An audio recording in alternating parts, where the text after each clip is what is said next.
And another question from Christian para kay Attorney Oliver. Recently po ay sunod-sunod po kami na hospitalized na mag-iina kasabay pa po noon ang graduation po ng anak ko. May amortization pa po kaming kotse. 2 buwan na lang sana yung 2 buwan na sana yon. 2 buwan na lang sana yon. Kaso dahil po sa nangyari ay may nakaligtaan po ako. Na-stress po ako sa mga tumatawag sa credit collectors. Sabi ko po, bigyan ako ng statement, copy, pero puro sila sa tawag.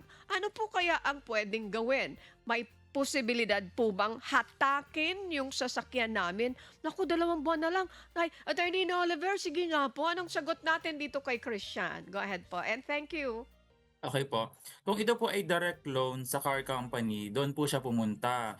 Pero kung ito naman pong amortization ay via bank loan, sa bangko po siya pumunta. Makipag-usap po siya doon sa kanila, makipag-negotiate po siya kung paano po ba niya mababayaran yung remaining monthly amortizations na hindi niya nabayaran, including yung mga pinatong na interest, tsaka I assume meron po yung mga penalties, no? So, yun po yung kailangan niyang gawin bago po mahatak yung sasakyan. Now, ang naisip ko po dito ay medyo matagal na yung panahon na hindi siya nakakabayad kasi dumating sa point na in-endorse na yung case niya doon sa mga collecting agent. So malamang may patong na po yan na interest tsaka penalties. At any rate, wag po siyang makipag-negotiate sa mga collecting agents. Kasi kadalasan, ito pong mga collecting agent, hindi po yan part ng company. Hindi po yan sila empleyado. Sila po ay third party na in-engage po nung financial institution para mangolekta ng unpaid amortization. So kailangan dumirekta po siya doon sa financial institution na talagang doon siya po makipag-negotiate, pwedeng magpa-restructure siya ng loan, pwedeng magpa-waive siya ng mga fees, ng mga interest at penalties, no. Doon po siya makipag-transact po, wag po sa mga collecting agents. Yeah, that's a very good advice. Ano, Yun. wag sa collecting agents. Ano po, go direct to the bank. Thank you for that, Attorney Oliver. Attorney Dot, mayroon ka bang gusto sabihin? Thank you Yes. po. Yes, Miss Annie, tama po ang sinabi ni Attorney Oliver. Okay, so may utang ka, hindi ba? May utang ka sa isang financing institution o sa bangko, yun ang kausapin mo. Pumunta ka doon at pagkatapos sabihin mo talagang, makiusap ka.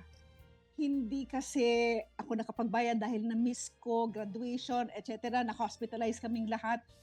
Makikinig naman po sila and pwede ka nilang bigyan naman ng, they will give you an ear, no? And then, sabihin po niyo, pwede po ba?